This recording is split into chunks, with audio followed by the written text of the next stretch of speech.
আজ সকাল থেকেই ভাবছি কি রান্না বান্না হবে। আজ আমার কর্তা আজ বাজার থেকে লাল ভোলা মাছ নিয়ে এসছে। দেখুন বন্ধুরা, লাল ভোলা মাছ নিয়ে এসছে আর করলা নিয়ে এসছে। এই ভোলা দিয়ে আলু, টমেটো, পেঁয়াজ, ধনেপাতা দিয়ে তরকারি করবো আজকে। আর করলা পেঁয়াজ দিয়ে ঝাল করব। অন্য সময় তো করলা, বেগুন, ডাঁটা, বড়ি দিয়ে সব তরকারি করা হয়। আজকে ভাবলাম শুধু করলা ঝাল করি। আজকে শুধু করলা ঝাল আর ভোলা মাছ দিয়ে এইগুলো দিয়ে তরকারি করি। চলুন তাহলে রান্নাটা শুরু করি। আপনারা তাহলে পুরো ভিডিওটা দেখতে থাকুন। তাহলে মাছগুলো এবার বেছে নিই।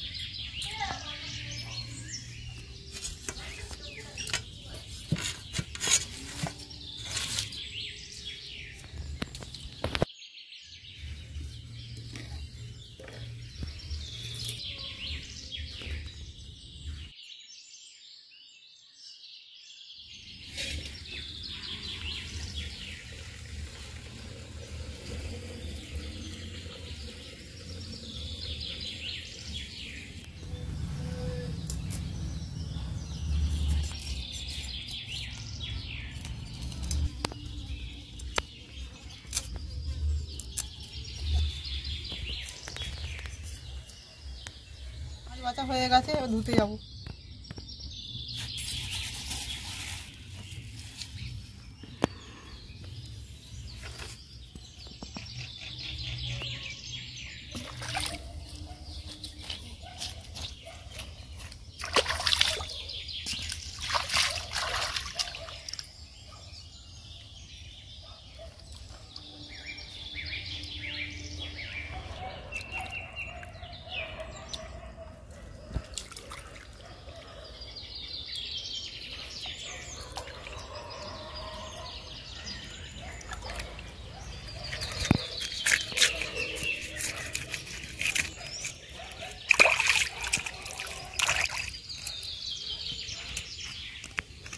রান্না করতে বসে পড়েছি। সব জোগাড়ও করা হয়ে গেছে, বাটাবুটিও হয়ে গেছে, মাছ বাছা ধোয়া সব হয়ে গেছে।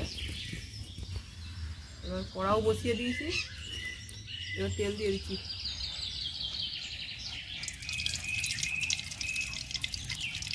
মাছ একটু হলুদ দিয়ে দিচ্ছি।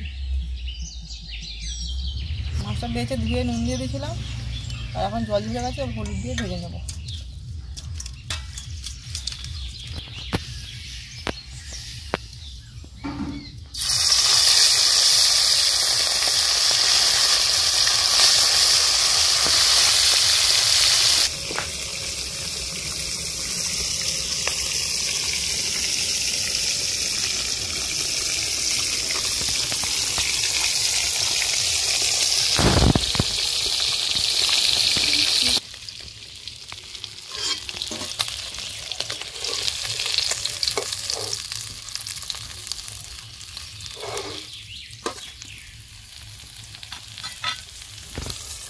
সব মাছ ভাজা হয়ে গেছে, এবার তুলে নিচ্ছি।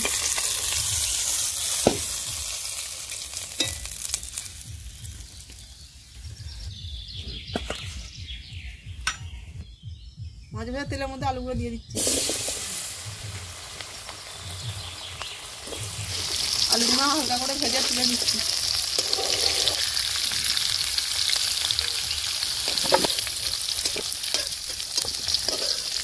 জিরা লঙ্কা দিয়ে দিচ্ছি। লঙ্কাটা দিয়ে দিচ্ছি।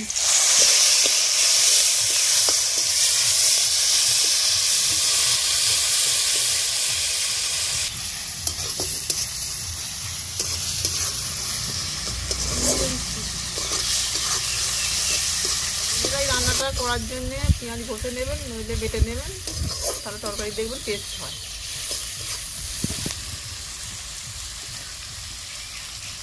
টমেটো কুচিগুলো দিয়ে দিচ্ছি।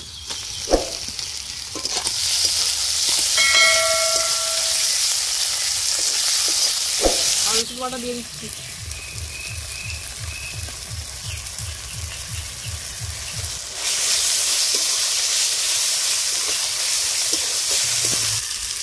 লঙ্কা দিয়ে দিচ্ছি। হলুদ দিয়ে দিচ্ছি। মশলার জলটা একটু দিয়ে দিচ্ছি।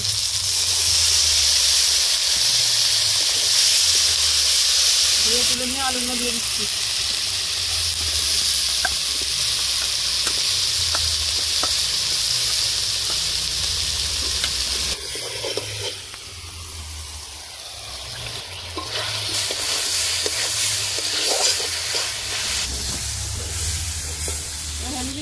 দিয়ে দিচ্ছি।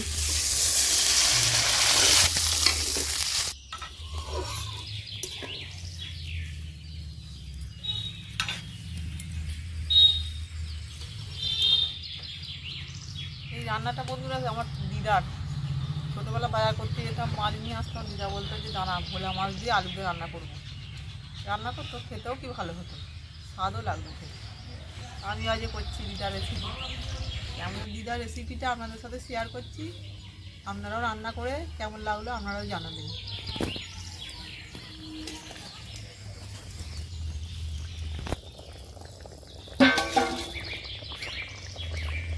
ঝোলটা ফুটে গেছে, আবার চাপা দিয়ে দিচ্ছি একটু।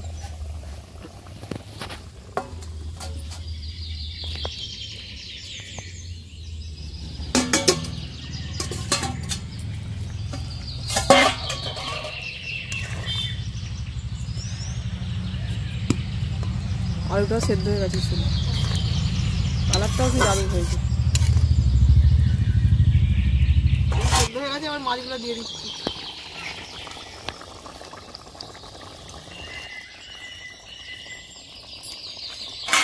পাতা দিয়ে নামিয়ে নিচ্ছি।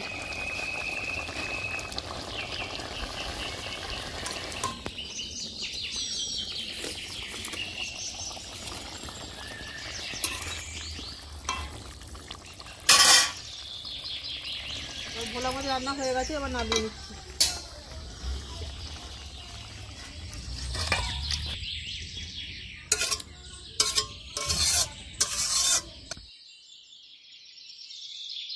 ভোলা মাছ হয়ে গেছে বন্ধুরা, এবার করলার ঝাল বসিয়ে দেবো।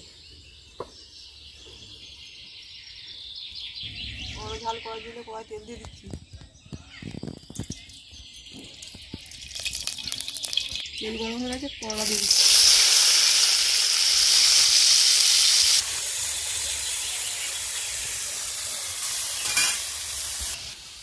বন্ধুরা করলা ঝাল করার জন্য করলাটা কুচিয়ে নুন মাখিয়ে আগে রেখে দেবেন, নরম হয়ে যাবে, তাহলে দেখবেন ঝাল ভাজাটাও বেশ ভালো হবে।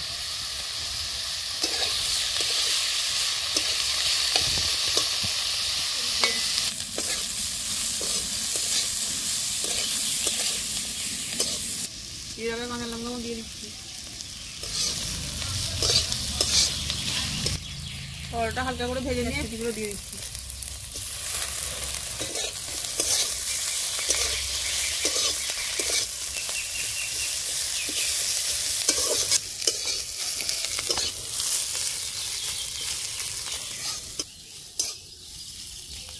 করলা ঝাল করার জন্য করলাটা বেশি করে ভেজে নেবেন, হালকা করে ভাজলে বেশি খেতে লাগবে, তাহলে খেতে পারবেন না।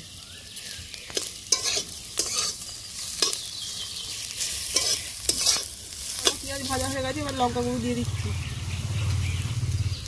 হলুদ গুঁড়ো দিয়ে দিচ্ছি।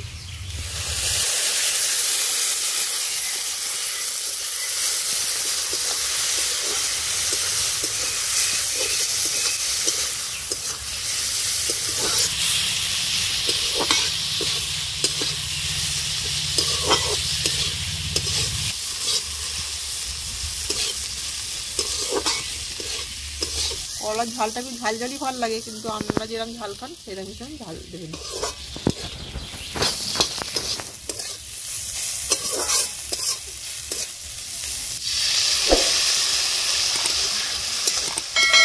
করলাতে নুন মাখিয়ে রেখেছিলাম, তাও একটু অল্প একটু দিয়ে দিচ্ছি। সামান্য জল দেওয়া হয়েছে, তাই জন্য একটু নুন দিয়ে দিয়েছি। আবার করলার ঝালটা শুকনো শুকনো হবে, করলার তেল ছেড়ে গেলে নামিয়ে নেবেন। হয়ে গেছে।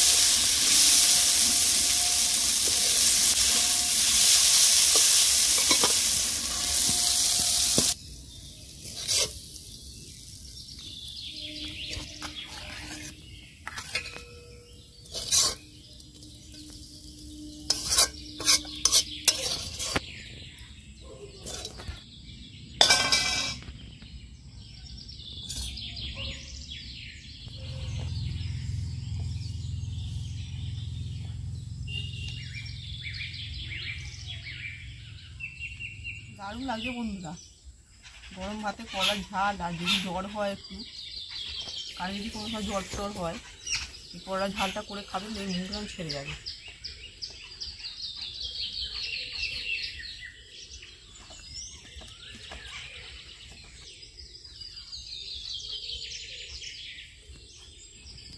করলার ঝালটা অনেকেই হয়তো করেন আর অনেকেই হয়তো জানেন না, করে অবশ্যই করে দেখবেন, খেয়ে বলবেন।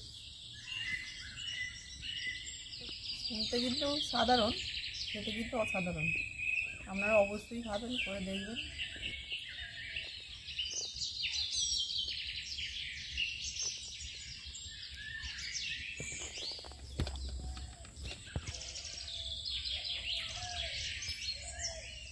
দারুণ হয়েছে,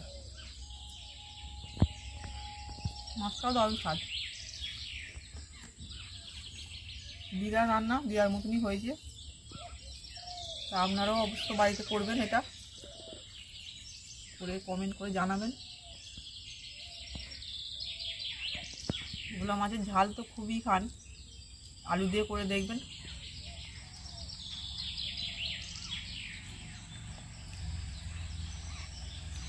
হয়তো বলবেন যে নিজে করেছে বলে নিজে বলছে,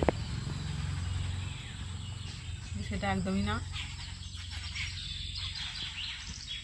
যাই হোক বন্ধুরা, আপনারা আপনাদের পরিবার নিয়ে ভালো থাকবেন, সুস্থ থাকবেন। আরও নিত্য নিত্য রেসিপির জন্য আমার চ্যানেলে পাশে থাকতে কিন্তু ভুলবেন না। আপনাদের সাথে পরের ভিডিওতে আবার দেখা হচ্ছে, ততক্ষণের জন্য নমস্কার।